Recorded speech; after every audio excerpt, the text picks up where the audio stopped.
मस्त मस्त मजा चालू आहे. सासू हरपली 8 दिवसापासून तर.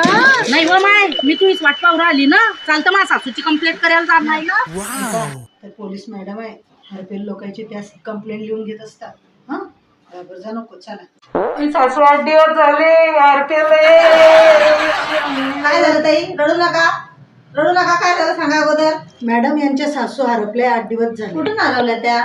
वर्णन सांगा त्यांचं. कशा होत्या? माझी सासू अशी उच्चपुरी बाई होती, अशी धामधक्कड होती. लाल कलरचं लुगडं नेसेलंय, लाल कलरचं जम्पर घालेलं आहे अंगामध्ये, चपला घालेलं आहे मा सासूनं. अजून अन कमराली पिशी आहे मा सासूच्या. बरं, तुमची तक्रार नोंदवून घेतलेली आहे. तुम्ही जाऊ शकता आणि सासू सापडल्यानंतर तुम्हाला फोन करण्यात येईल. जा तुम्ही. हो. का वा सगळी चुकीची माहिती सांगत बसली. अशी होती का तुझी सासू? मला का पागल कुत्र्यानं चावलं आणि तिनं तिने झांबलून नाही तर ते माछा पाडल्यावर बसले. बरोबर केलं मी ना चाल.